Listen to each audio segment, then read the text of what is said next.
toda su atención.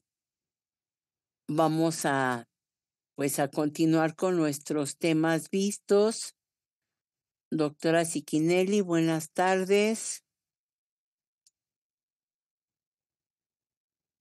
Bueno, no sé si haya, alguna duda, o sea, acuérdense, este tercer parcial lo estamos iniciando con los temas del módulo de gastro y bueno, primero vimos una introducción de anatomía y fisiología de, de gastro y luego ya empezamos un poco con el tema de procinéticos, antivertiginosos, antieméticos. Tenemos que tener como muy claro.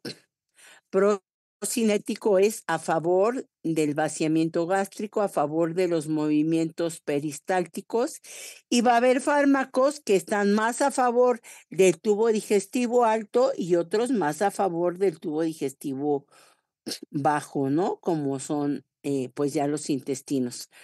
Después que vimos estos temas antivertiginosos, empezamos con problemas o ya es toda una gama los que van a ir encaminados hacia la enfermedad acidopéptica, ¿no? Y que allí tenemos que tomar en cuenta sobre todo cuál es como lo que vamos a indicar nosotros y que son, primero vimos antiácidos, que son tratamientos como un poco más sintomáticos y que lo que van a hacer es alcalinizar un poco ese pH tan ácido que tiene el ácido clorhídrico.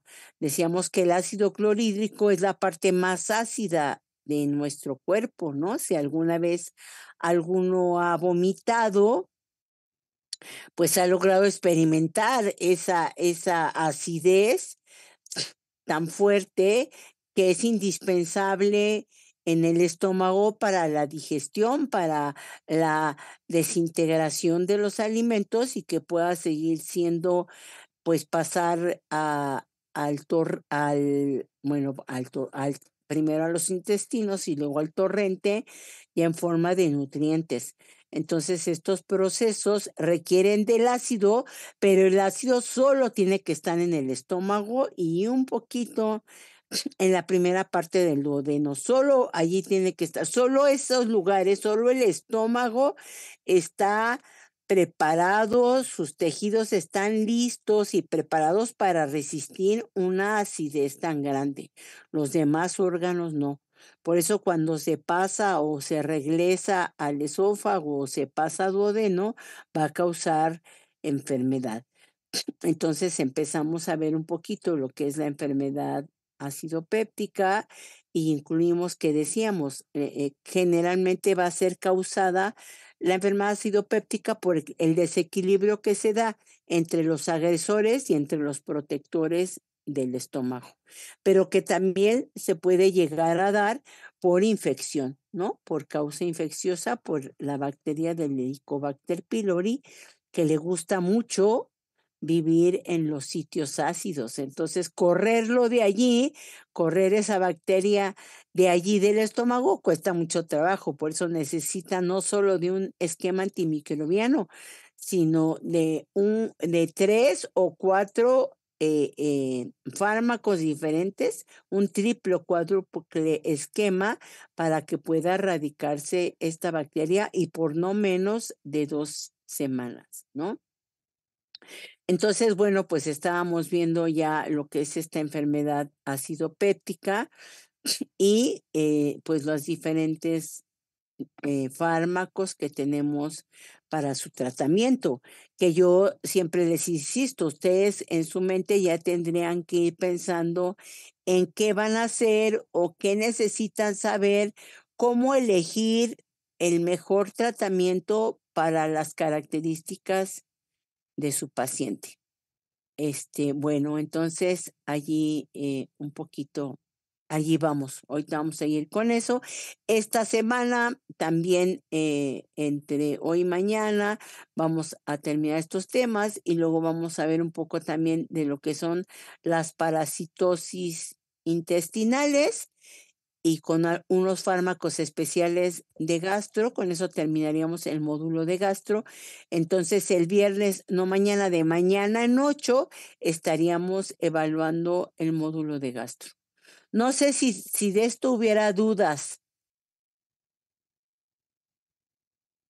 ¿no? Bueno, veo a caritas que me dicen que no, pero veo otros que no me dicen nada. Bueno.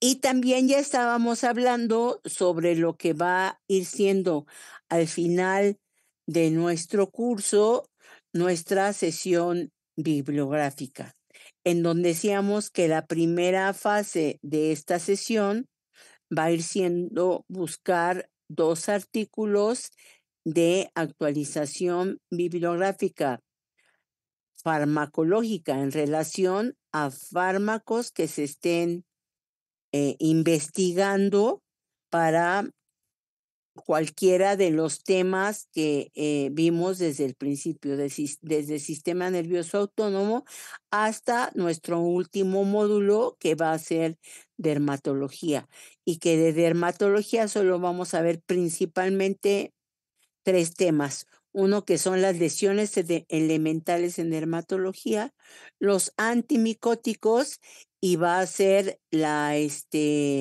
escabiasis o los escabicidas. Entonces, bueno, para que vayan tomándolo en cuenta, y ya empiecen a buscar sus artículos.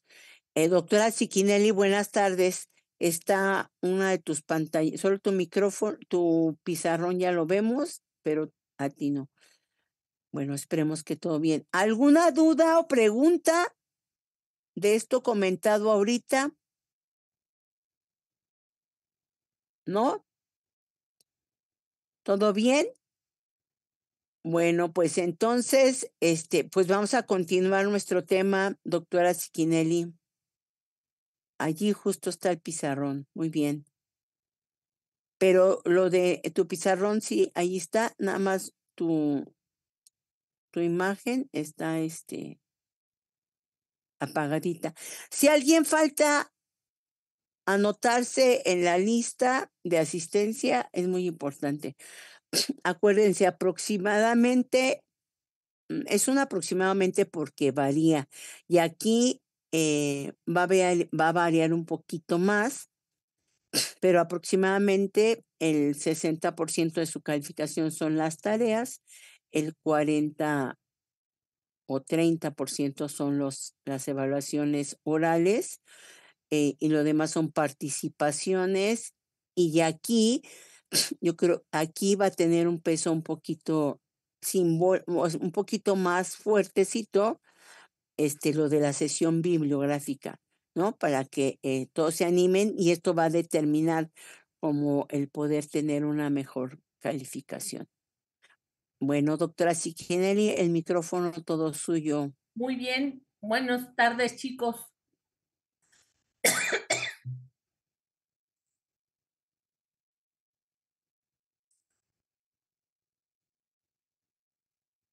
Muy bien.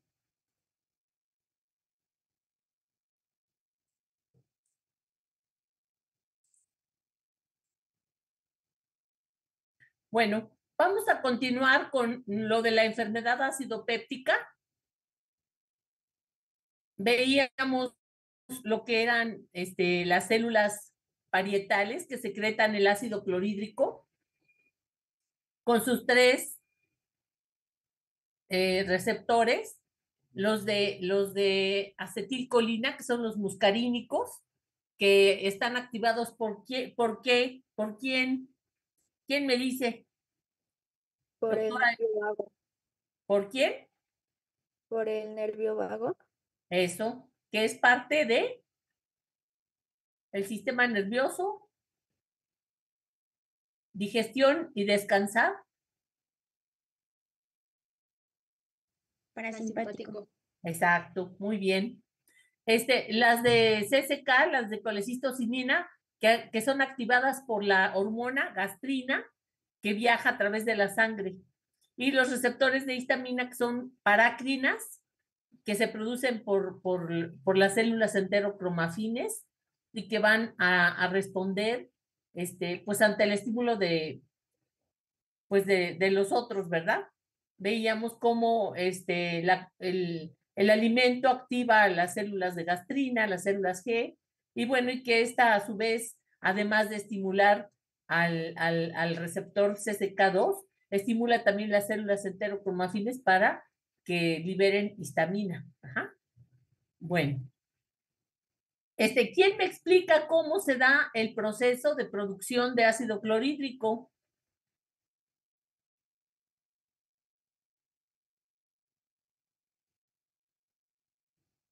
Podemos empezar, si quieren ustedes por aquí, o si quieren ustedes, vamos a empezar aquí, miren, con el agua.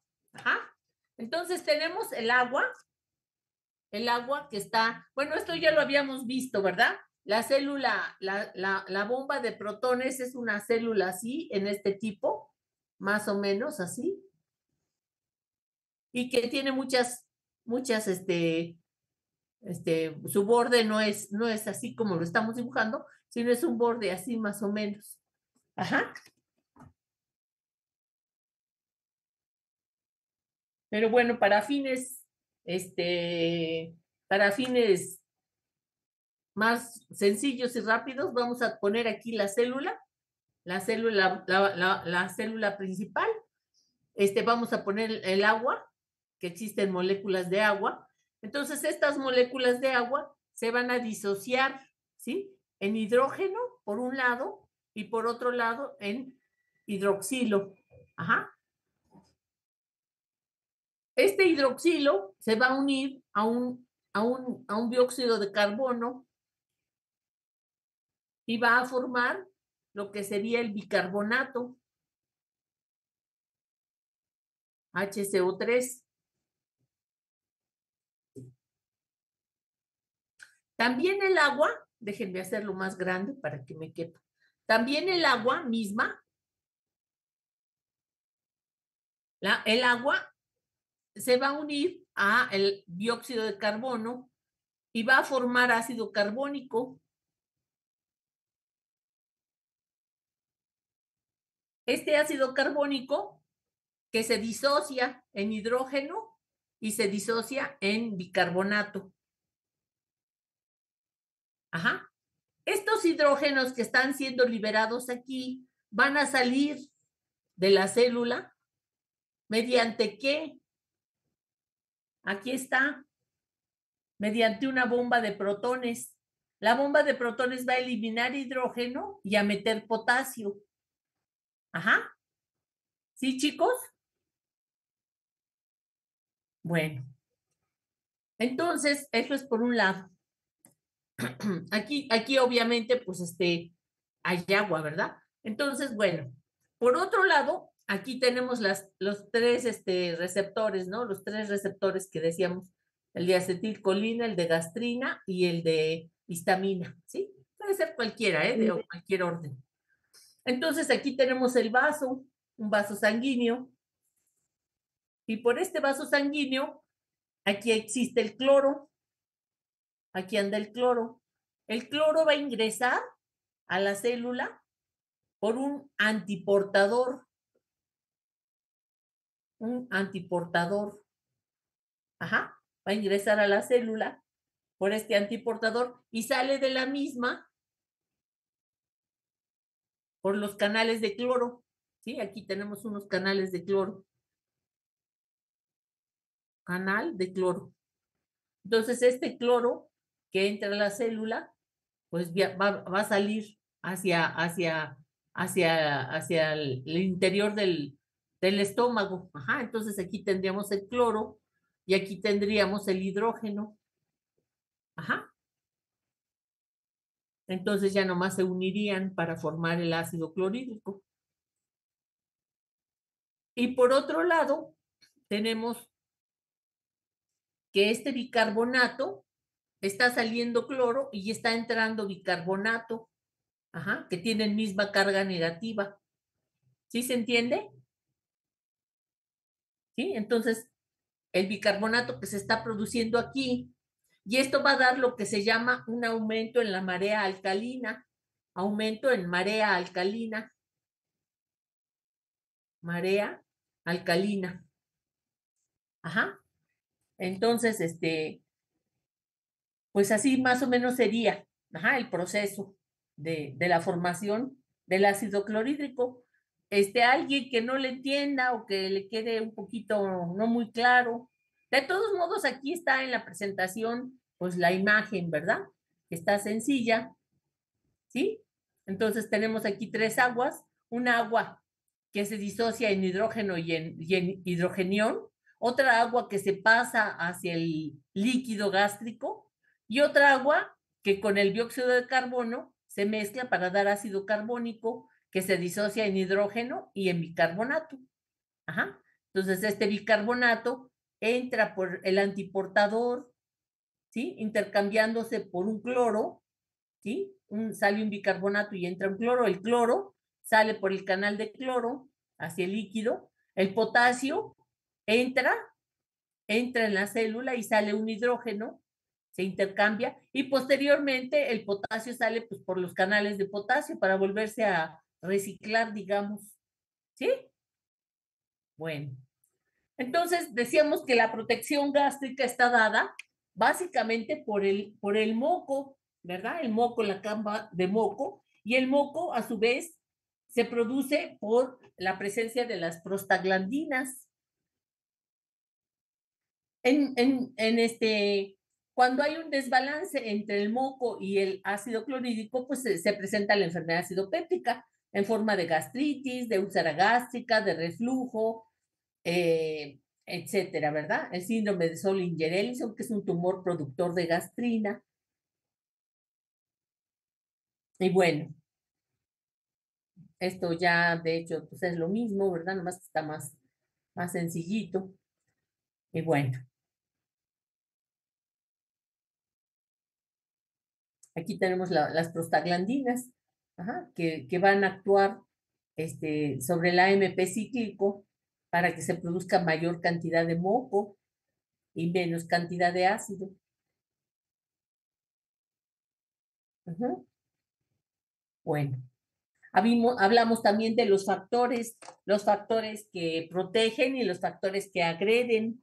De los factores que protegen, pues está el moco principalmente, el bicarbonato, el flujo sanguíneo, los factores de crecimiento y la renovación celular y las prostaglandinas.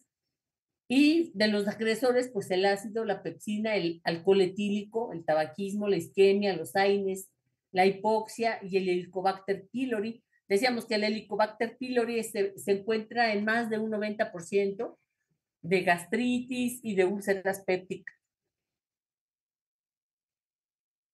Mencionamos el caso clínico de un paciente obrero que tenía epigastralgia, que disminuía con comer, y de acuerdo a lo que ya habíamos visto, ya se acuerdan que ya habíamos mencionado que si come y se le quita, no se podría hablar de una úlcera duodenal. En cambio, si come y le aumenta, nos habla de una úlcera gástrica. Ajá. Entonces, pudiéramos ya mencionar, pues, que sería una úlcera duodenal, ¿verdad? Pero que se presenta por sangrado de tubo digestivo alto, manifestado por hematemesis y melena, y también tiene pérdida de peso. Y bueno, tiene de antecedentes que fuma, que toma mucho alcohol, ajá. Y bueno, que huele, llega al hospital oliendo alcohol, ¿verdad? Y cigarro. Y bueno, pues se le vio en la úlcera, se le vio en la endoscopía una úlcera superficial cubierta por un coágulo de sangre, ajá.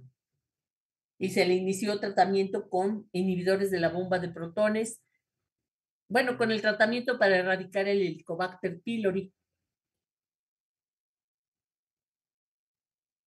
La enfermedad acidopéptica también vimos que incluye pues las enfermedades que ya hemos mencionado, que es un conjunto, ¿verdad? Hablamos de las definiciones, la incidencia, los factores de riesgo, principalmente el Helicobacter pylori, pero también otros como los AINES, como el uso de corticoides, el mismo estrés, los inhibidores de la recaptación, inhibidores selectivos de recaptación de serotonina, el tabaquismo, el alcohol, la edad. Decíamos que en mayores de 65 años hay que sospechar que exista un problema maligno. Ajá. Y en los menores, bueno, pues un problema en general benigno, ¿verdad? Claro que en todo hay excepciones, ¿verdad? Bueno.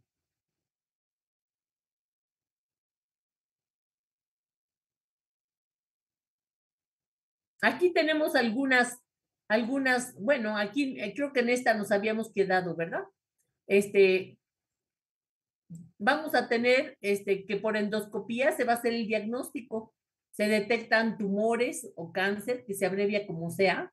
Se puede hacer la biopsia para ver si hay Helicobacter pylori. Se puede hacer un tratamiento hemostático y los datos de alarma son la disfagia, la odinofagia, la baja de peso, vómito y sangrado de tubo digestivo y antecedente de cáncer, ¿verdad? En la familia, cáncer pues de tubo digestivo. A todos los pacientes hay que hacerles una evaluación inicial en los menores de 60 años y sin señales de alerta para la dispepsia, pruebas no invasivas para el Helicobacter pylori, ¿verdad? Como sería la prueba de la urea o del aliento y el antígeno de heces para el Helicobacter pylori. A los pacientes, a todos hay que hacerles, pues, interrogatorios si no han usado AINES, si no ha habido sangrado oculto en heces, decíamos la prueba de Guayaco, hay que hacerles biometría, pruebas de sangre, ajá. Y en los mayores de 60 años o mayores de 45, que tienen factores de riesgo para cáncer gástrico, ¿verdad? Dispepsia que no responde al tratamiento para el Helicobacter pylori, pues una serie de esófago gastrodenal u otras pruebas, ¿verdad? Como una tomografía o una ecografía abdominal. Bueno, los hallazgos, cuando es benigno, la úlcera se muestra suave, de base suave, de bordes redondeados regulares. La mucosa que alrededor se encuentra es regular. La ubicación es típica y los cambios, ella habla de cambios inflamatorios crónicos y de granulación activa, la biopsia, ¿verdad? Y cuando es maligno se habla de una masa ulcerada que sobresale a la luz. Es irregular, sobresaliente, nodular, irregular, la mucosa circundante, la ubicación es atípica, desde el punto de vista histopatológico hay displasia y invasión de capas más profundas.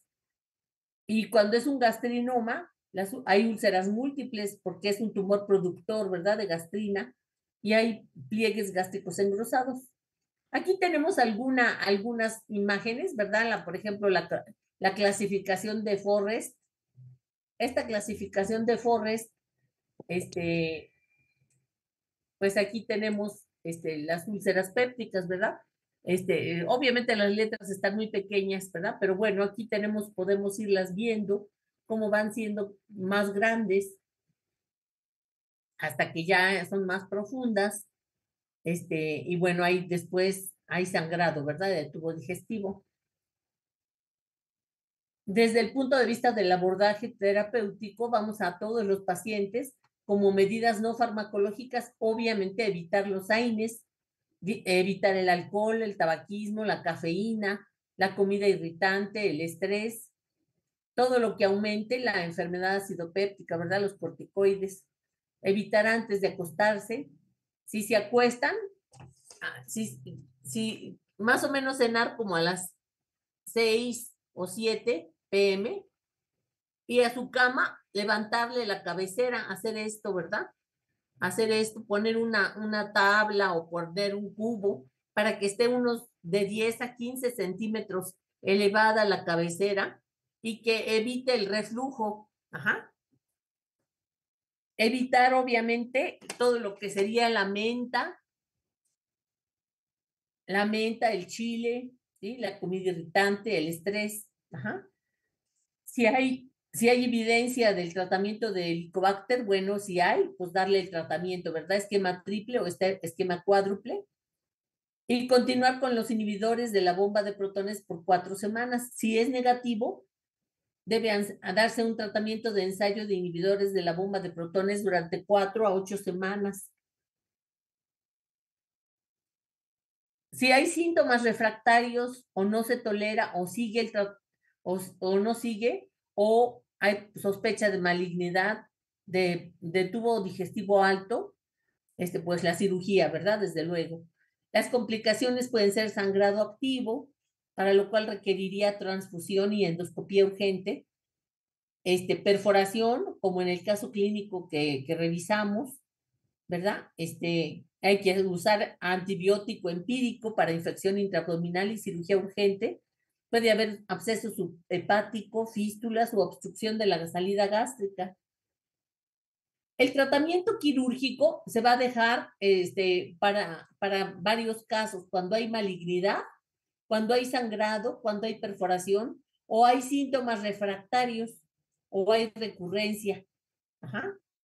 O debe de continuar con AINE, o hay incapacidad para el tratamiento médico.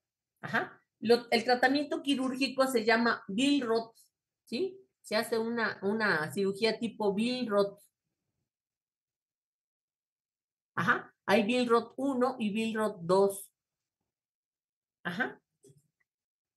Entonces, ¿Podría fijar su pizarrón, por favor? a Es ver, que no lo veo.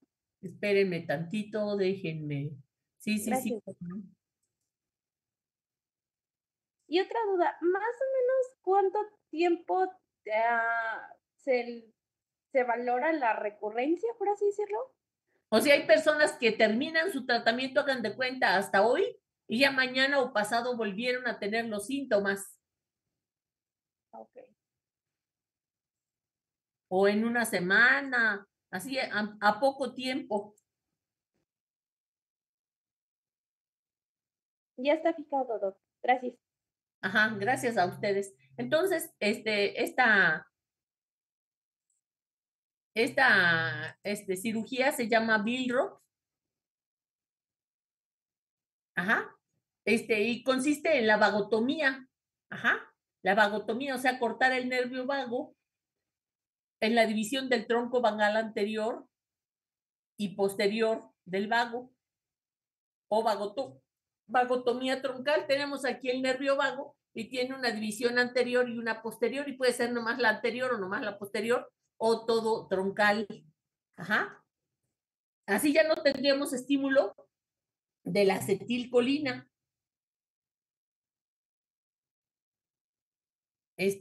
Esta vagotomía troncal se hace en la parte inferior del esófago. La denervación a través de la vagotomía a nivel troncal disminuye en un 70% la producción de ácido clorhídrico, disminuye las complicaciones, pero también da una disminución en el vaciamiento gástrico. Puede dar diarrea y aumento en la gastrinemia, o sea, en la producción de gastrina. La vagotomía del tronco se combina también con piloroplastia, antrectomía o gastrectomía subtotal. Aquí tenemos la gastrectomía parcial, que es el Billroth, y su reconstrucción. El Billroth 1 es gastrectomía distal más gastroduodenostomía, y el Billroth 2 es disección de los 2/3 distales del estómago y gastroyeyunostomía, gastrectomía total y reconstrucción con una RUX en Y, las ramas anterior y posterior del vago o el nervio o nervios de la Tardieu se dividen en ramas terminales que inervan estómago y píloro. Entonces aquí tendríamos pues lo que se hace, ¿verdad?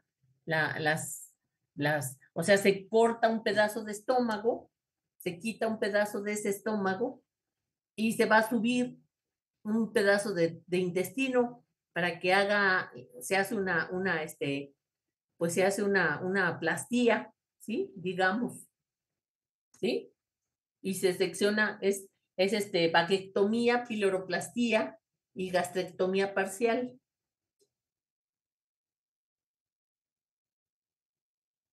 Bueno, en cuanto al tratamiento farmacológico, vamos a tener el uso de los antiácidos y de los citoprotectores.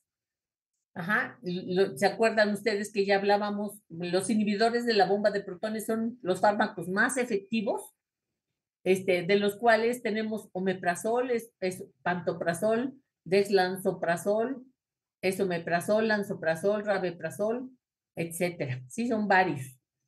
Y estos son los fármacos más nuevos que aumentan la tasa de curación, pero también pueden causar interacción medicamentosa porque inhiben al citocromo P450 y como efectos adversos a la larga, con un uso prolongado vamos a tener osteoporosis porque va a haber deficiencia en la absorción de calcio, mala absorción, disminución en la absorción de hierro, de vitamina B12 y la duración del tratamiento para úlceras duodenales puede ser más o menos de 4 semanas y para las úlceras gástricas más o menos 8 semanas.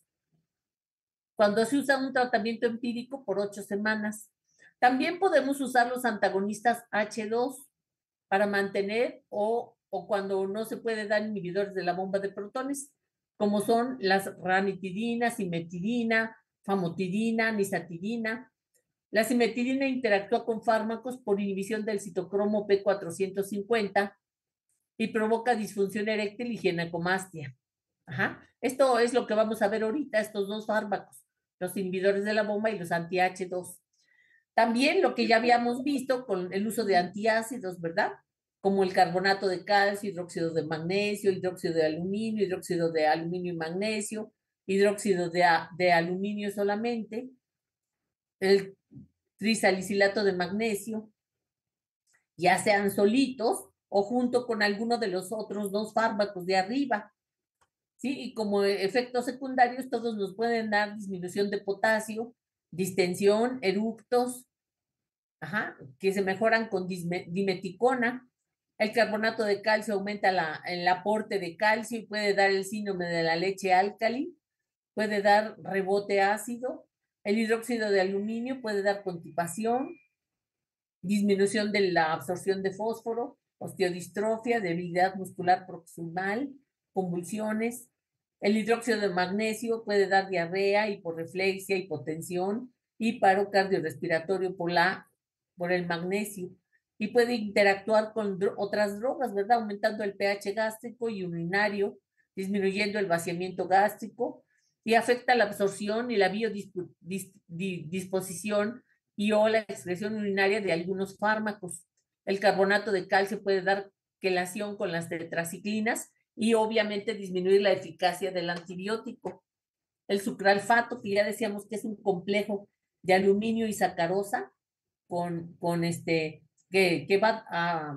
con el ácido clorhídrico crea una barrera protectora sobre la mucosa gastroduodenal, sobre todo a nivel donde está la úlcera, y bueno, que también actúa como un tampón ácido y aumenta la producción de bicarbonato. El misoprostol, que es análogo de las prostaglandinas, que previene la enfermedad acidopéptica en ancianos, que están en tratamiento con AINE y que no lo pueden suspender, y que promueve la curación de las úlceras, sobre todo las duodenales. Y los antibióticos, ¿verdad? El triple y el cuádruple esquema para erradicar el Helicobacter pylori. Las complicaciones, pues pueden ser la hemorragia, la perforación gástrica o duodenal, el neumoperitoneo, que es como lo que veíamos, el signo de aire libre subdiafragmático, aquí en estas radiografías. Irritación del nervio frénico, que va a dar dolor de hombro, absceso subhepático, fiebre, vómitos, obstrucción a la salida del estómago, ¿verdad? Por un espasmo del píloro o del duodeno y que más frecuente se relaciona con malignidad. Entonces, vamos a empezar a ver los inhibidores de la bomba de protones. ¿Hasta aquí alguna duda o pregunta o comentario? Todo claro de mi parte, doctora. Gracias. Muy bien. Bueno, pues si alguien tiene dudas, con todo gusto, ¿verdad? Bueno, entonces los inhibidores de la bomba de protones que normalmente se mencionan como, o se abrevian como inhibidores bomba de protones, que es el tratamiento mejor dentro de toda la gama que hemos visto de fármacos para el tratamiento y la prevención de esta enfermedad acidopéptica. Cuando hay aumento de la acidez gástrica, ¿sí? En la enfermedad por reflujo gastroesofágico, en el esófago de Barrett, en úlceras pépticas, etcétera, ¿verdad? Inhibe en forma completa e irreversible el sistema enzimático, esta bomba de hidrógeno, potasio, ATPasa, ¿sí? O sea, la bomba de protones a nivel de estómago, en las células parietales, disminuyendo la producción de ácido clorhídrico y aumentando el pH gástrico.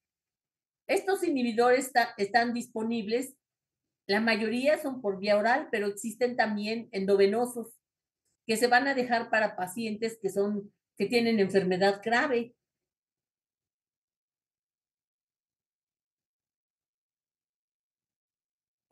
Porque no están libres de efectos adversos, ¿verdad? Para pacientes cuando se usan endovenosos pueden causar alteraciones visuales que pueden ser irreversibles, pero que se presentan en casos muy raros, ¿verdad? Y otros efectos secundarios a nivel gastrointestinal, como es en las náuseas, dolor abdominal, que disminuye durante el tratamiento y puede interactuar con otros fármacos como son los anticoagulantes, sobre todo del tipo de la warfarina y el clopidogrel. Y deben de considerarse antes de prescribir estos inhibidores de la bomba de protones. Bueno, estos fármacos que ya los habíamos mencionado, vamos a quedarnos solamente con el omeprazol, que fue el primero, pero que todos van a ser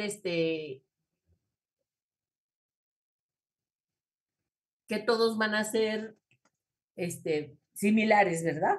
Solamente que algunos pues son una dosis en menos miligramos o en dosis de más miligramos, pero pues todos van a ser similares. Se usa en general una tableta en ayunas, ¿sí? Y se va a dar durante 1 a 12 semanas, ¿sí? Y va a inhibir en forma irreversible,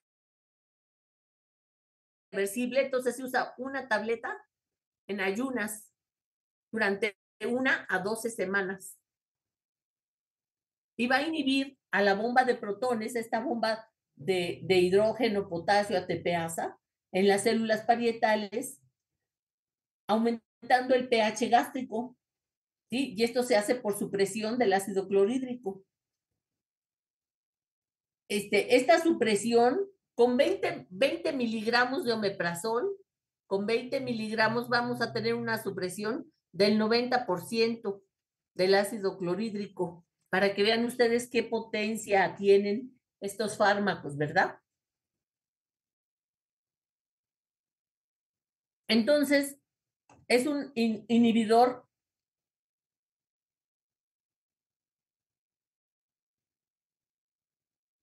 da un efecto, un inhibidor irreversible.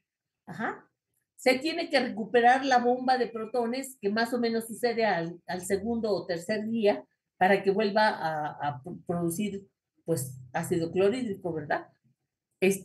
Entonces, al inhibir esta producción de ácido clorhídrico, aumenta el pH gástrico por supresión de este ácido clorhídrico, y como efectos adversos vamos a tener que en un 10% van a presentarse efectos adversos a nivel gastrointestinal, que se manifiestan por náusea, dolor abdominal y diarrea.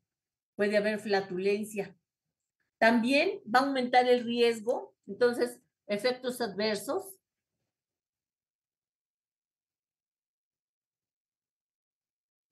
a nivel gastrointestinal en un 10%. Aumento del riesgo de infecciones. ¿Alguien me podría decir por qué?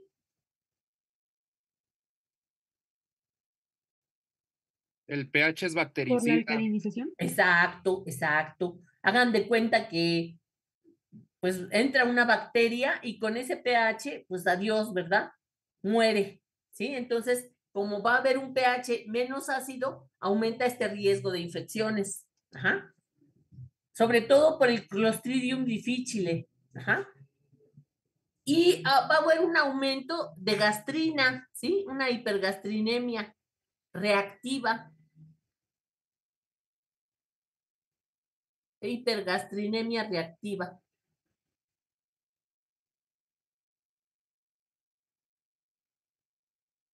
Ajá. Va a haber una disminución en la absorción de varias sustancias, ¿sí? Principalmente va a ser el calcio, el hierro, el magnesio, la vitamina B12, porque también se disminuye la producción de factor intrínseco de vitamina B12. Ajá. El calcio nos va a ocasionar que haya mayor riesgo de osteoporosis, ¿sí? Riesgo de osteoporosis.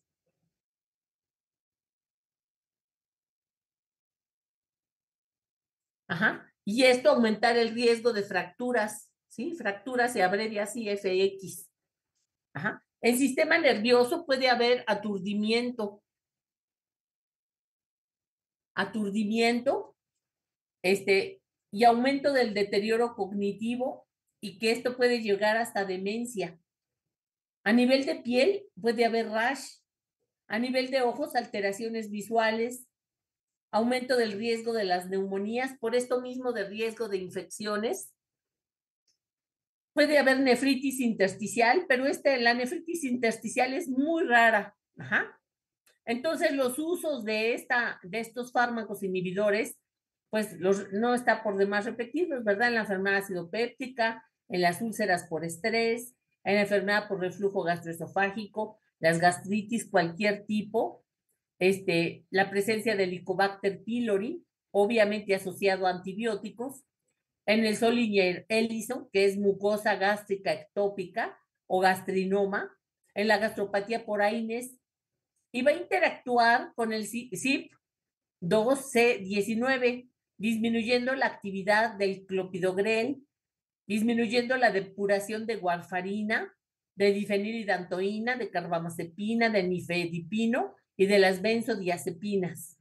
O sea, que tendríamos que dar una dosis más disminuida para compensar esa disminución de la depuración. Estos fármacos son ácidos débiles que se van a absorber en el intestino delgado y se van a metabolizar en el hígado. Van a viajar por la sangre hacia las células parietales.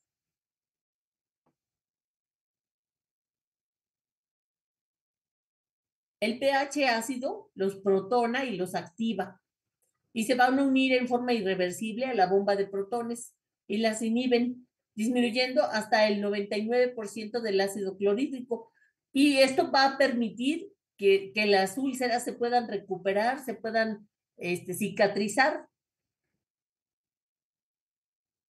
Y bueno, ya habíamos dicho, ¿verdad? Que tienen para úlceras pépticas, enfermedad Solinger-Ellison, tienen un débil efecto antibacteriano contra el Helicobacter pylori cuando se usan en el tratamiento triple o cuádruple y tardan de 3 a 4 días en volverse a disminuir la acidez estomacal y siguen 2 a 3 días más su efectividad. Y con el uso continuo, el efecto secretor dura hasta 5 días. Y bueno, los efectos secundarios que ya mencionamos a nivel gastrointestinal, ¿verdad? Náusea, dolor abdominal, diarrea, supresión prolongada de ácido clorhídrico y disminución de la absorción de hierro, calcio, magnesio, vitamina B12, ¿sí? Más patógenos pueden ser ingeridos, como los clostridios, que sobreviven e invaden el tracto gastrointestinal y pueden también dar más riesgo de neumonía. También pueden dar cefalea, rash cutáneo, osteoporosis, interacción con el intercambio del pH, disminuyendo la absorción de digoxina, de ketoconazol, inhiben también el citocromo P450 y la eliminación de lo que ya mencionábamos, ¿verdad? Warfarina. ¿sí? Y de algunos otros fármacos. ¿Hasta ahí alguna duda?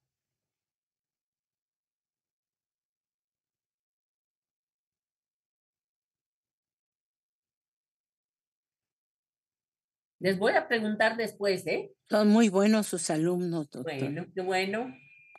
Bueno, y pasaríamos a hablar de los antagonistas H2. Ajá. Doc, yo sí tengo una duda. A Es ver. respecto a los fármacos. Es que, bueno, yo he visto que cuando son pacientes complicados, pues aparte del omeprazol, les ponen, bueno, pues sí, les indican los medicamentos, pero tengo duda porque menciona que pues hay una disminución en la absorción de algunas sustancias. En este caso, ¿también las dosis tenían que verse ajustadas o se deja igual? No, en general las dosis se dejan igual. Solamente. Pero a ver, tu pregunta es muy importante y trascendental pensarlo. A ver, justo si el... A ver, ¿a qué horas dijo la doctora que el omeprazol se indica? O cualquier pantoprazol o cualquier inhibidor de la bomba de protones. ¿A qué hora se lo damos al paciente? ¿No hay unas? ¿En ayunas? ¿Por qué? Sí, es en ayunas, ¿por qué en ayunas?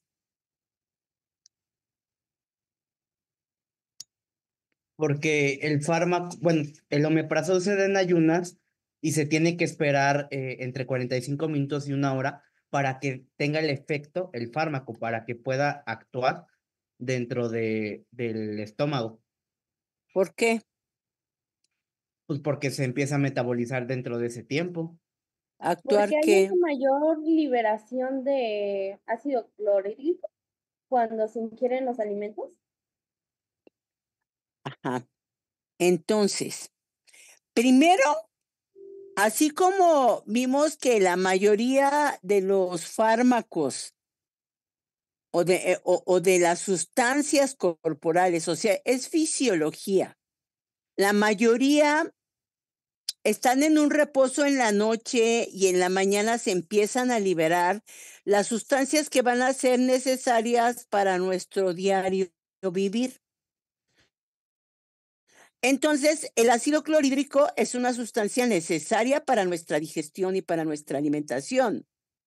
Se empieza a producir, esa bomba se va a estimular durante la noche y en la mañana va a liberar cierto grado de acidez. Como yo les decía, si alguien ha vomitado en ayunas al despertarse, que no ha comido nada, no, pues sale puro ácido y amargo, ¿no?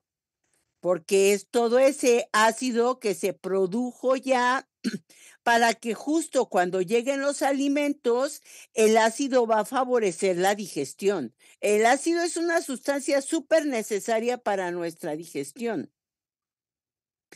Entonces, cuando hay una enfermedad ácido péptica, lo que queremos es que no haya tanto ácido, porque ese ácido está corroyendo las paredes, las está inflamando y está causando justo la enfermedad ácido péptica.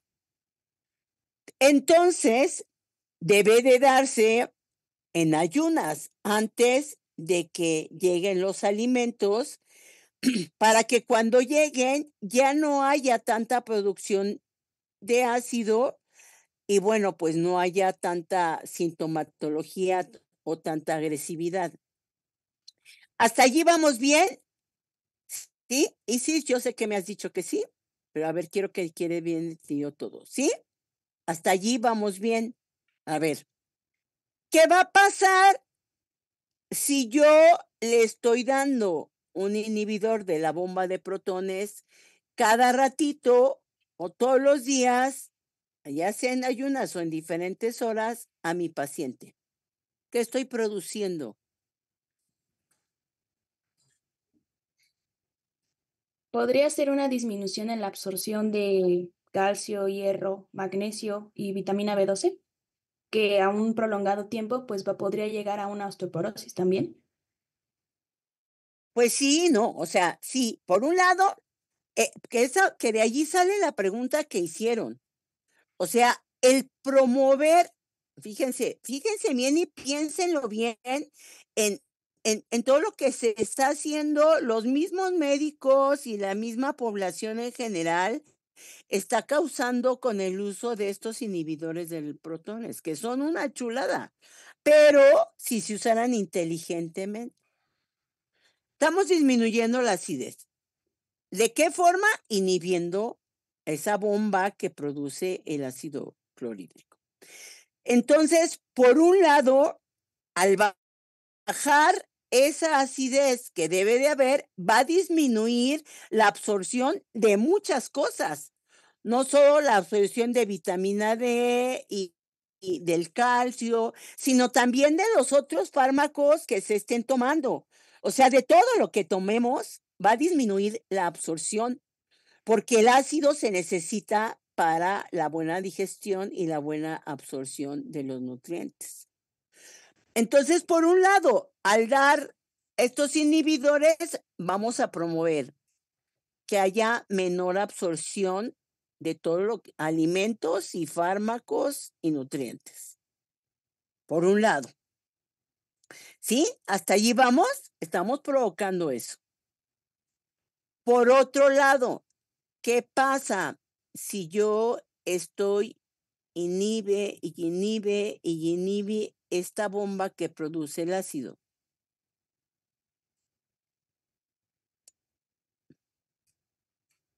¿Qué va a pasar? Que todo esto lo tendría que estar usted razonando y preguntándonos, ¿no? Pero como dice la doctora, no hay dudas. Si no hay dudas, quiere decir que lo tienen perfectamente claro. Pues yo a la hora que exploro digo, no, animales no tienen claro nada. Doc, ¿podría ser en el caso de los fármacos que pues la biodisponibilidad va a seguir disminuyendo? Claro, por un lado.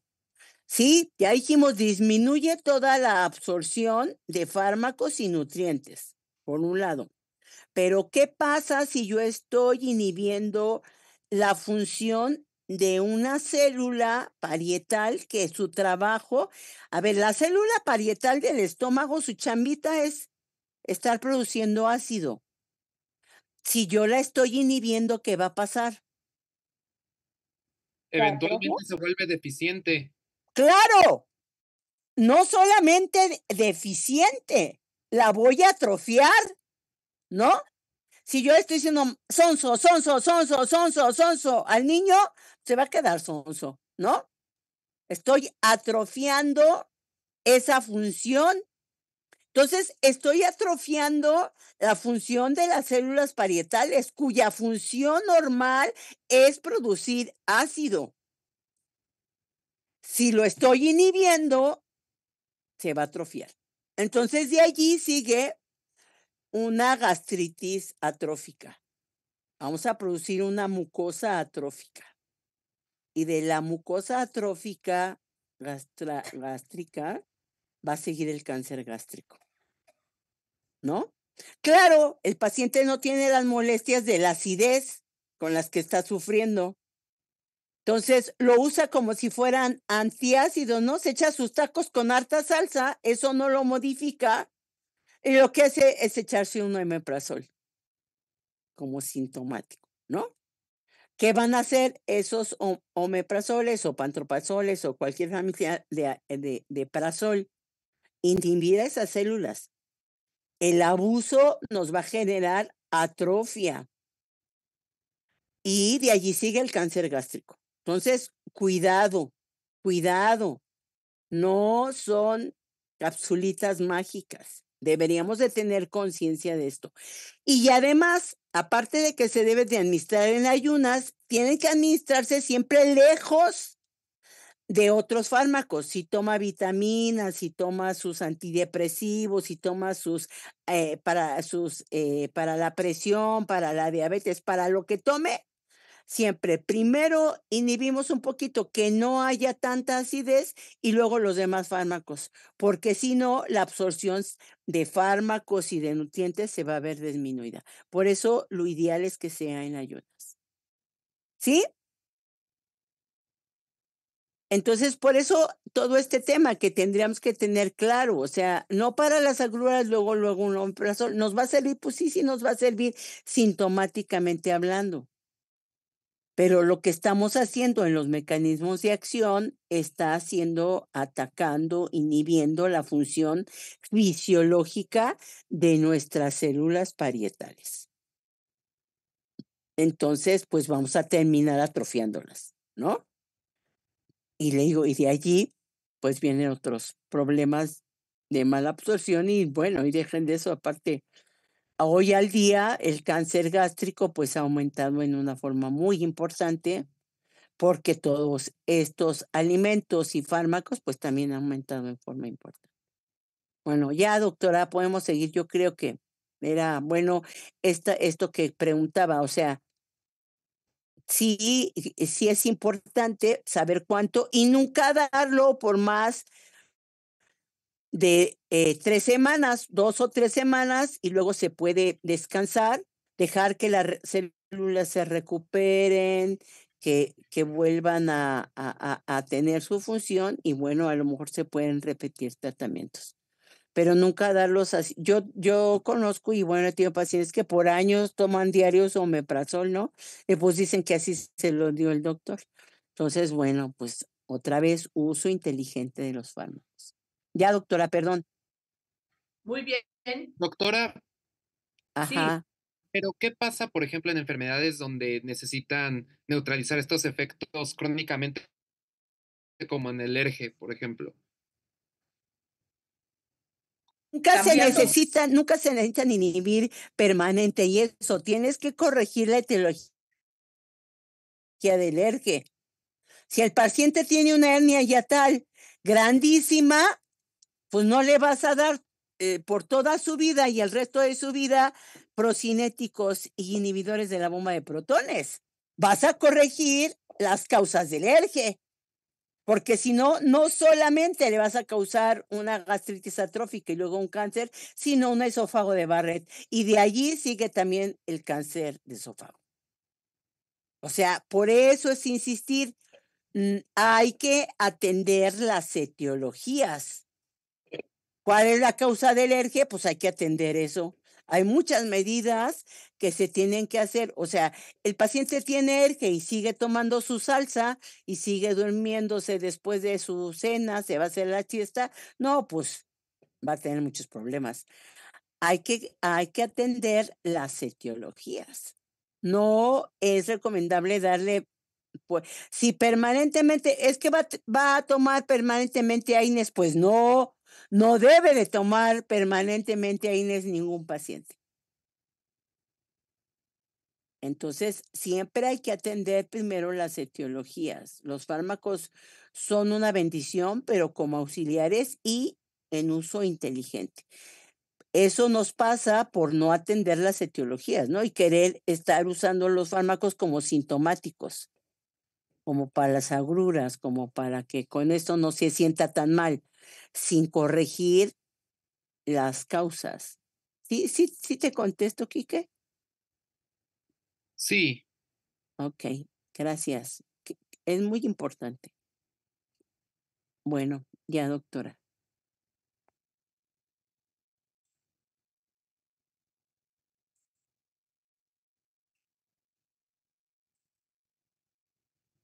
muy bien. Bueno, pues vamos a continuar. Vamos a continuar con los anti-H2, que es otra de las, pues de los fármacos fuertes, ¿verdad? Para la enfermedad ácido péptica. Y como ven ustedes, pues bueno, para inhibir los receptores de acetilcolina, ¿qué usamos? ¿Quién me dice?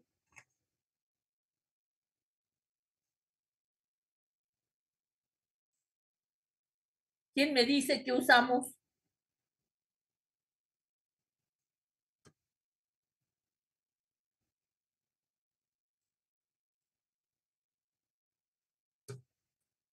¿Qué usamos para inhibir los receptores de acetilcolina?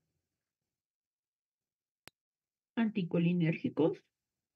Un anticolinérgico, por ejemplo.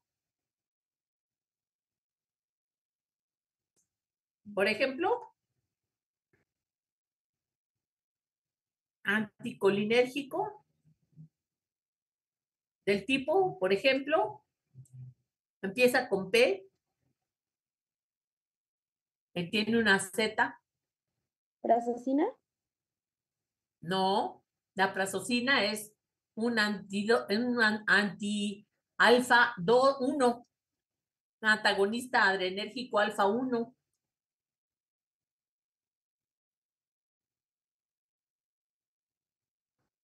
¿Nadie? La levodopa. ¿Cómo la levodopa? ¿La levodopa para qué lo usamos?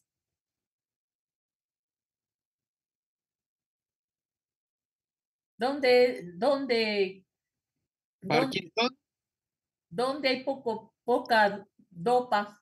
Sí, la levodopa es para el Parkinson, Y pero bueno, aquí efecto, se vale, todo se vale, ¿no? Bueno, se llama pirenzepina. Pirenzepina. Ajá. Es un fármaco que decíamos que era de la tecnología lo más importante, ¿verdad? Anticolinérgico específico selectivo para los muscarínicos de la célula de la bomba de protones. Ajá.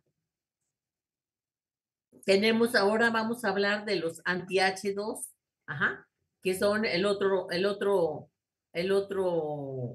receptor que estimula la bomba de protones. Ya hablamos de los fármacos más importantes que van a inhibirla, ¿verdad? Los inhibidores de la bomba de protones, ¿sí? Ahora vamos a hablar de estos H2. Entonces, de estos, tenemos el primero que hubo, se llamaba la cimetidina. Era la cimetidina. Cimetidina. El nombre comercial era Tagamet y era lo más moderno. Andaban los médicos así repartiendo Tagamet. No gustan una tabletita, una pastillita, y era muy bueno, ¿verdad?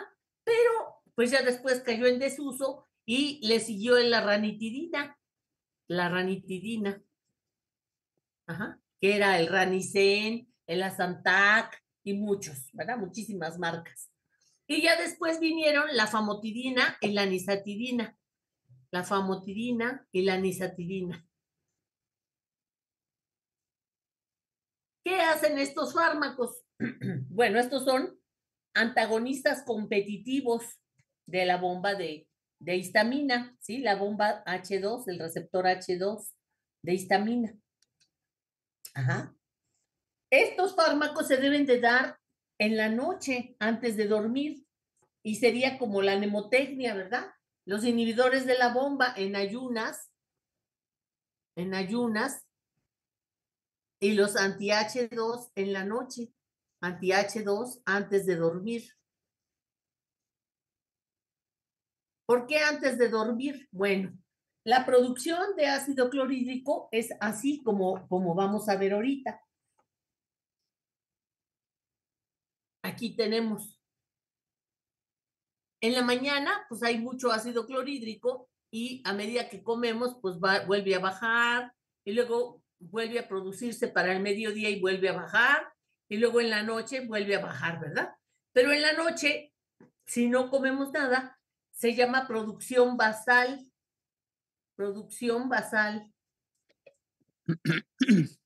Basal. Y es la mayor cantidad que hay durante el día. Ajá. Entonces, los anti-H2 actúan precisamente aquí. Los anti-H2 actúan precisamente aquí, ¿sí? Para bajar esta producción basal. Por eso se dan antes de dormir, ajá, para que en la noche haya niveles bajos y no tan altos de esta producción basal de ácido clorhídrico. ¿Sí se entiende? ¿Sí? Bueno. Nomás le vi a Samuel que movió su cabecita, ¿eh? A los demás no. Bueno. Entonces, son antagonistas competitivos reversibles. Antagonista, competitivo, reversible. Ajá, reversible. Ajá. Solamente del receptor H2. Y bueno, son la ranitidina, la famotidina, la nisatidina y la que ya no hay, ¿verdad? Que era la cimetidina. Ahorita vamos a ver que tampoco ya no hay, pues todos estos. La única que queda es la famotidina, ¿verdad? Y bueno, son acción, es antagonista selectivo, competitivo, reversible del receptor H2, ajá, de histamina en células parietales. El efecto va a ser dependiente de la dosis. No disminuye la pepsina, disminuye levemente el factor intrínseco. Es inhibidor parcial en la producción de ácido clorhídrico. ¿Por qué es inhibidor parcial? ¿Alguien me podría decir?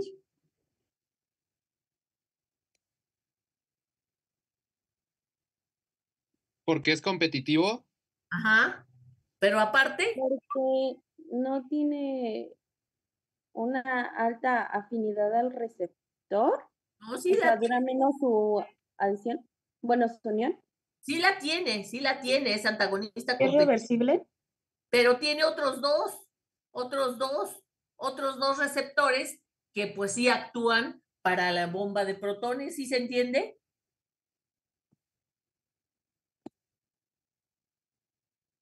Ajá. Por eso da una disminución en la producción, pero no la disminución que daría el inhibidor de la bomba de protones. ¿Sí? Ah, es que hay una disminución en la actividad intracelular del fármaco, ¿no? ¿Algo Ajá, así? ajá. Pero aparte tenemos tres receptores, acuérdense, el de acetilcolina, el de histamina y el de la gastrina. ¿Sí se acuerdan? Entonces, es un dependiente de la dosis, no disminuye la pepsina y es inhibidor parcial en la producción de ácido clorhídrico. Disminuye la producción basal, que es en la noche, ¿sí? Disminuye esta producción nocturna. Ajá. Disminuye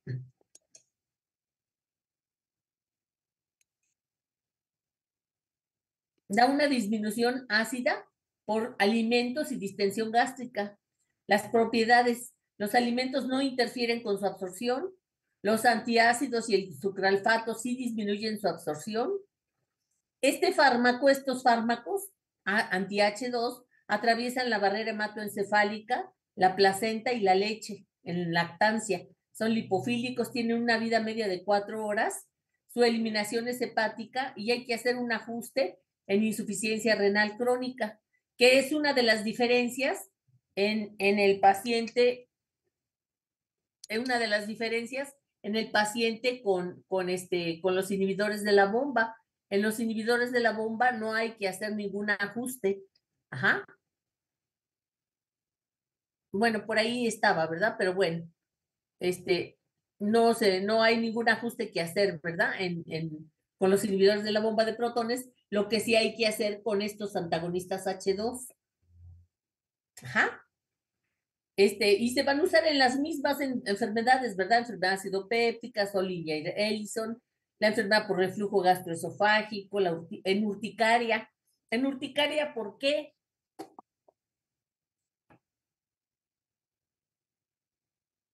Vamos a usar un anti-H1 y un anti-H2, ¿sí? Un anti-H2. En urticaria, ¿por qué? Porque se resuelve más rápido el cuadro, ¿sí? La urticaria o en algún tipo de alergia, ¿sí? Alergia, pero que sea de rash, ¿sí? ¿Sí? Estamos bloqueando los dos. O sea, usaríamos un anti-H1 como por ejemplo, ¿cuál?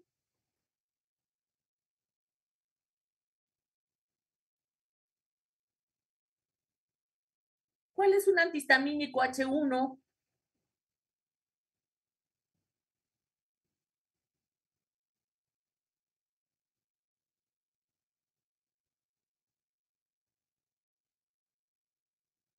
¿Cuáles antihistamínicos hemos visto varias veces y un poco hasta el cansancio?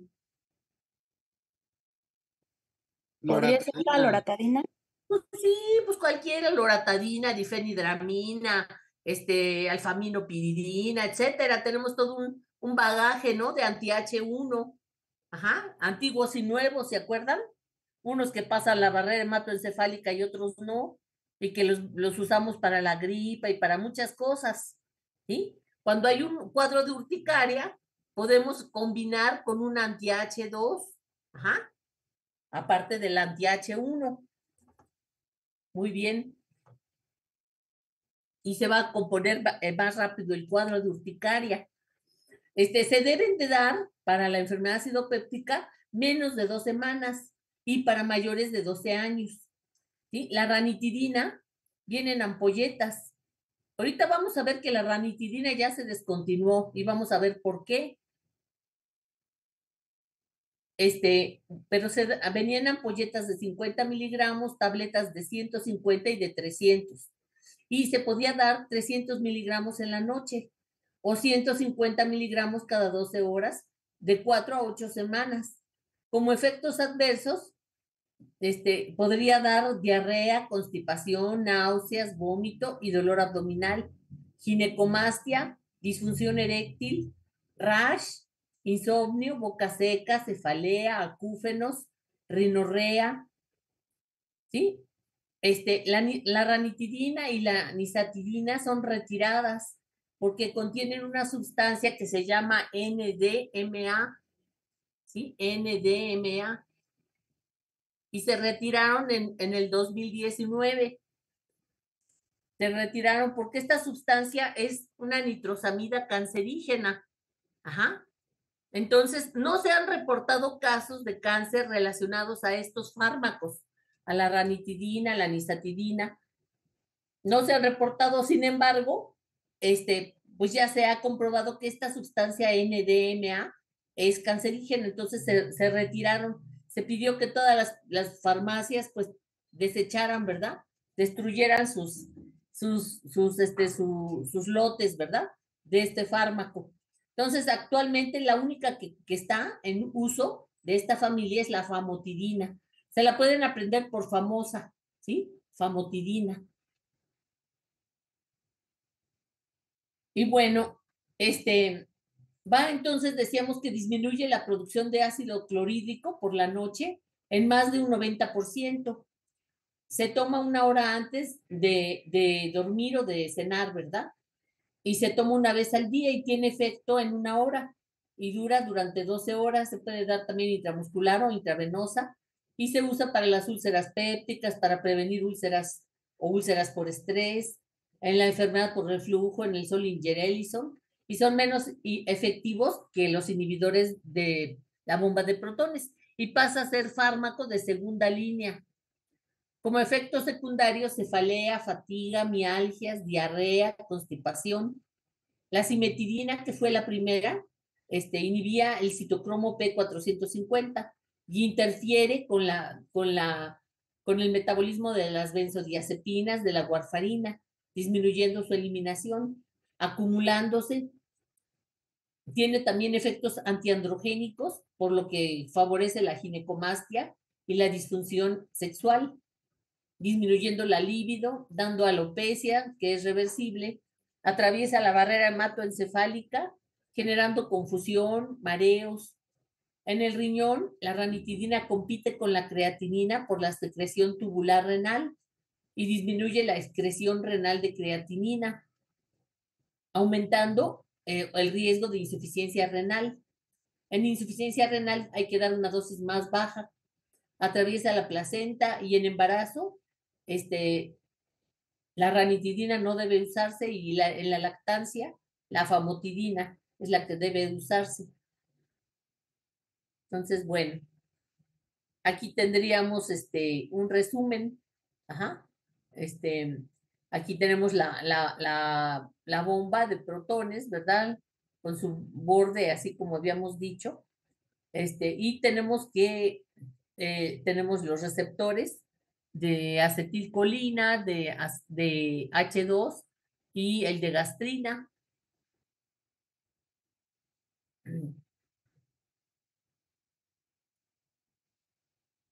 Hay que tener cuidado con los inhibidores de la bomba, con el clopidogrel, la warfarina, los antirretrovirales, porque alteran la absorción.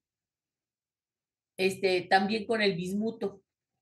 Y los anti-H2 hay que tener cuidado con warfarina, con benzodiazepinas, ketoconazol y atasnivir, con antiácidos y con el sucralfato si podemos dar inhibidores de la bomba y anti-H2.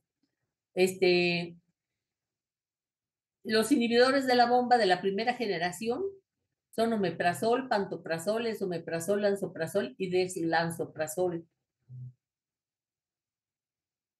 Y son la primera línea, ¿verdad?, de elección, estos inhibidores de la bomba. Y los anti-H2 tenemos, que son segunda línea, la ranitidina, cimetidina, famotidina y nisatidina. Actualmente famotidina es la única que está en el comercio. Los protectores tenemos a las prostaglandinas, los análogos de prostaglandina como el misoprostol, la película protectora como las sales de bismuto y el sucralfato, los antiácidos, los absorbibles y no absorbibles, los absorbibles que serían el carbonato de calcio, el carbonato de sodio, y los no absorbibles, el magaldrato, aldrato, y bueno, y los que vimos, ¿verdad? Los geles. Y antibióticos, el triple o cuádruple esquema para eliminar el Helicobacter pylori. Las indicaciones van a ser para tratamiento y prevención de enfermedades de ácido pépticas, el ERGE, hemorragia digestiva alta por causa ulcerosa, el síndrome doloroso ulceroso péptico para tratamiento del Helicobacter, esofagitis, gastritis erosiva, gastritis por Aines, Solinger-Ellison, dispepsia no ulcerosa y úlceras por estrés. Efectos adversos de los inhibidores de la bomba: náusea, flatulencia, osteoporosis, miopatía, cefalea, riesgo de infecciones, sobre todo por Clostridium difficile, disminución, ya decíamos, de calcio, de hierro, de magnesio, y los de anti-H2, cefalea, constipación, confusión, delirio, riesgo de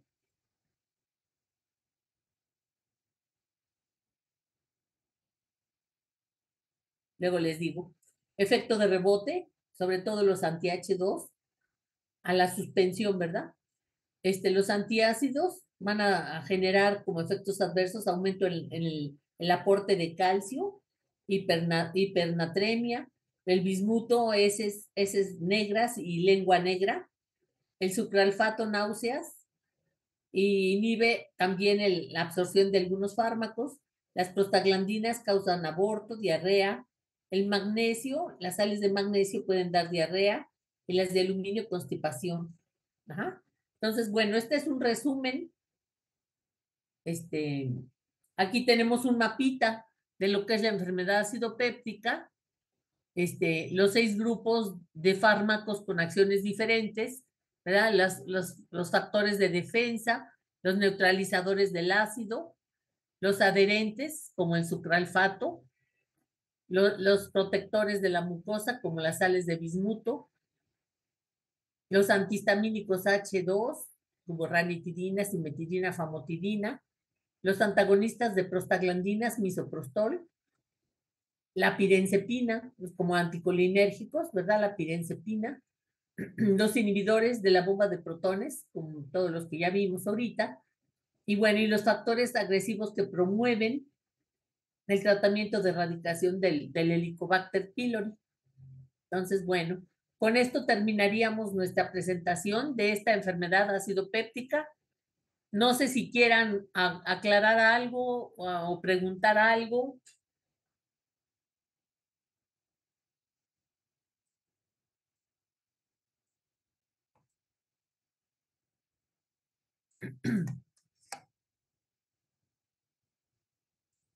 A ver, doctores, a ver, a quien quiera, no señalo a nadie en especial. ¿En quién voy a iniciar un tratamiento? para el Helicobacter pylori?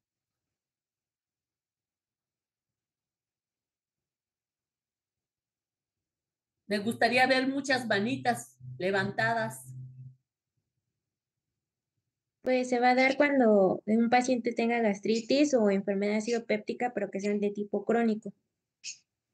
Ajá, muy bien, Joana, pero principalmente, ¿qué factor me haría pensar que tuviera Helicobacter, que fuera portador? Pues que ya se le dio el tratamiento para la gastritis, pero no se curó, incluso con las medidas nutricionales que haya hecho el mismo paciente. Entonces ya se le haría el urocultivo. ¿Cómo urocultivo? Perdón, bueno, los exámenes necesarios para detectar la ¿Qué helicobacter. harías? ¿Qué le mandarías a hacer? Una serología, De las más, no invasiva, ¿cuál podríamos decir que podría ser una útil, muy útil? La prueba de aliento. Eso, la prueba de aliento, que es con alta especificidad, ¿verdad? Porque pruebas para recuperar en las heces un coprocultivo, pues sí se hacen, ¿verdad? Pero no se hacen de rutina, se hacen más bien como para fines de investigación. En cambio, la del aliento, pues es más fácil, aunque tampoco es barata, ¿eh? Muy bien, muy bien. Entonces, le daría tratamiento tentativo, ¿verdad? A ese paciente que ha tenido síndrome o enfermedad acidopéptica y que ha continuado a pesar del tratamiento, que continúa con sus síntomas, ¿verdad? Y si a pesar del tratamiento continúa, le puedo hacer una endoscopía o le puedo ya directamente dar tratamiento para el Helicobacter, ¿verdad? Si es un paciente mayor de 65 años, ¿qué le podríamos hacer?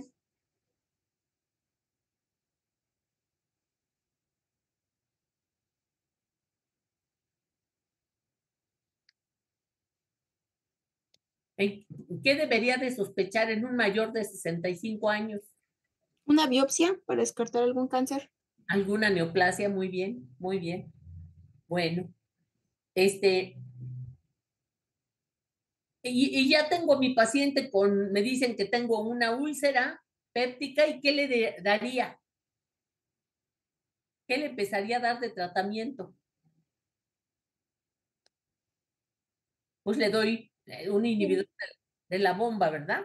Más todas las medidas dietéticas, como hemos dicho, ¿verdad? Que evite el chile, el café, el chocolate, etcétera, etcétera, etcétera, ¿verdad? Aquí hay un grupo de pacientes importantes que tienen lo que se conoce como hernia yatal. Hernia yatal. La hernia yatal es un padecimiento en el que va a haber mucosa gástrica dentro así estaría, miren, así estaría más o menos el estómago.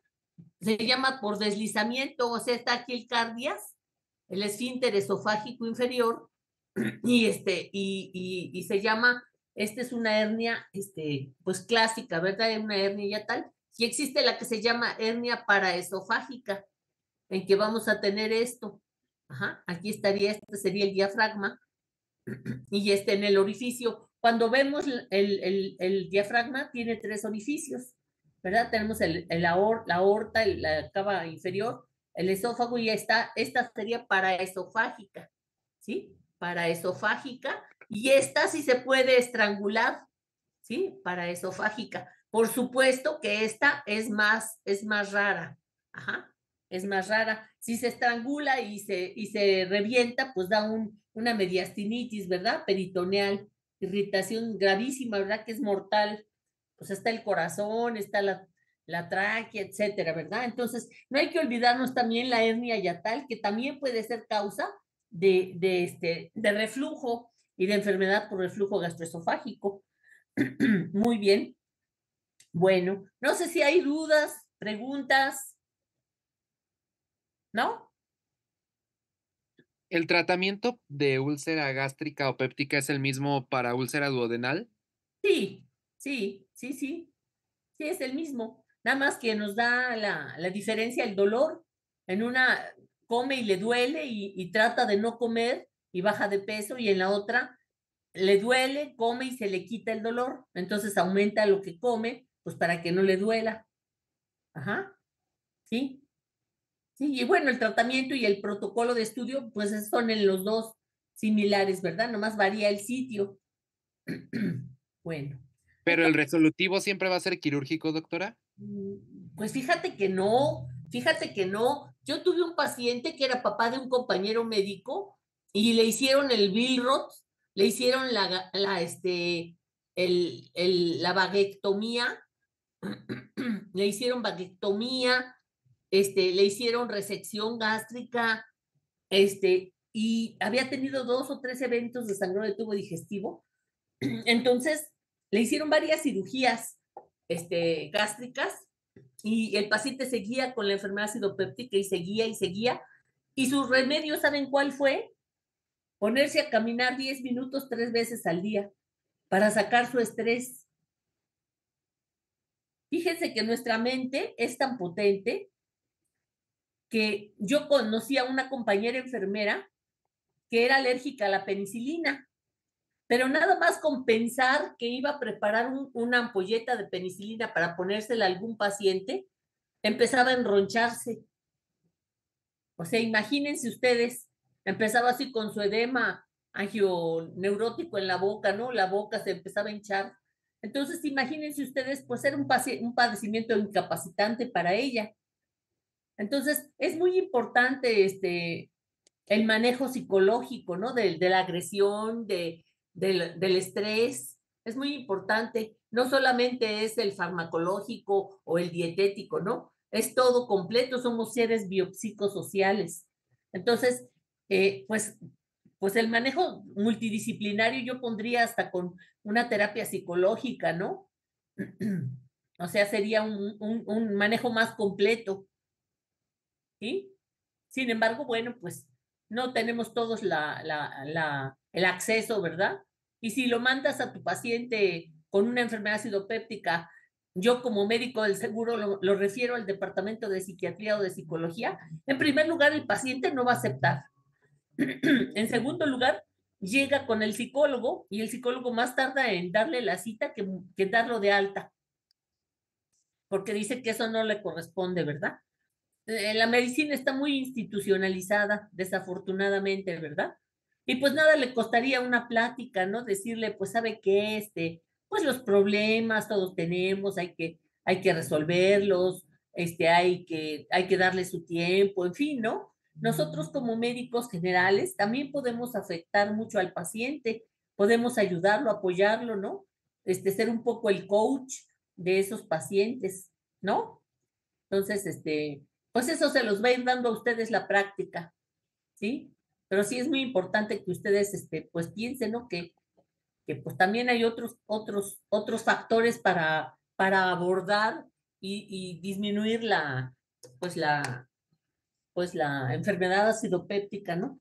Les digo, el papá de mi compañero médico, pues hasta que alguien le dijo, ponte a caminar y disfruta del paisaje y olvídate de los problemas, en fin, ¿no? Sí tenía problemas financieros, pero pues bueno, su vida era lo más importante, ¿no? Y digo yo, ¿quién de todos nosotros no tenemos problemas, ¿no? Hasta que un zapato nos aprieta o se nos fue el camión o qué sé yo, ¿verdad? Todos tenemos problemas. Entonces, pues si nos vamos a dejar abatir por los problemas, pues ya de entrada estaríamos fritos, ¿no? Entonces, es muy importante nosotros nunca olvidarnos de que nuestro paciente es un ser humano que tiene su psicología, que tiene su problemática, que tiene sus necesidades y bueno, pues tratar de apoyarlo en lo que más podamos, ¿no? De acuerdo a también nuestro tiempo que dispongamos y pues nuestros recursos, ¿no? Porque a veces es muy fácil decirle, échele ganas, ¿no? Pero pues ¿cómo le echo ganas, ¿no? ¿Qué es echarle ganas? ¿No? Y no solamente de la enfermedad acidopéptica, ya nos platicaba la doctora Reyes que el tubo digestivo es como una pantalla, ¿no? Es donde se lleva a cabo, es un órgano de choque, así como la piel, es un órgano de choque que si estoy enamorada, me siento mariposas en el estómago, ¿no? Si estoy con angustia, siento un vacío en el estómago. Si estoy con deudas, igual, ¿verdad? O sea, el estómago responde mucho a las emociones. No sé si quisieras agregar más, doctora Reyes, o ya. No, pues yo creo que no hay dudas ya, bueno, yo creo que sí hay dudas, pero no las tienen como a lo mejor tan claritas. Nada más, pues ir haciendo conciencia de estos manejos porque, bueno, pues cada vez son de mayor presentación, de mayor motivo de consulta y desafortunadamente de mayor, pues mal manejo para nuestros pacientes. Entonces, el paciente, pues se le hace fácil, ¿no? Aprende por allí que el mismo doctor le recetó omeprazol para sus agruras y bueno, pues ya se los dan por tubitos en el sector salud y se los empiezan a tomar así como sin una conciencia real de lo que, de buscar realmente la salud de nuestros pacientes. Entonces, bueno, pues yo creo que ya lo hemos dicho aquí, esperemos que pues lo sigan estudiando y lo vayan aprendiendo cada vez más cuando, cuando se vayan enfrentando a la, pues a la realidad de los pacientes, ¿no? Hay Les damos su hay tanto lansoprazol como omeprazol, sobre todo omeprazol y lansoprazol. Hay vía parenteral para casos graves, a lo mejor nada más ahí, a lo mejor ayudarles un poquito cuando tenemos sangrados de tubo digestivo y estamos seguros que es, por ejemplo, una gastritis erosiva, o sea, el sangrado, la hemorragia viene de estómago, ¿no? Porque puede ser de varices esofágicas, ahí el manejo es diferente, pero cuando estamos seguros que viene del estómago, bueno, pues se aplican 80, de 80 a 120 miligramos intravenosos en dosis a goteo para ir ayudando a justo inhibir que no haya nada de producción de ácido clorhídrico y ayudar a que se restablezca, se cure, se sane la úlcera gástrica. Lo ideal es hacerlo hoy por las endoscopías, bueno, incluso directo se puede entrar por endoscopía a cauterizar los nichos ulcerosos, pero cuando es una gastritis erosiva, bueno, se ingresa al paciente, se pone en ayunas y se puede aplicar dosis altas de estos prazoles. En términos generales, pues les va bien, pero eso es bueno, eso es urgencia. Pues yo creo que vamos a tomar receso, doctora. Ya son 4:33.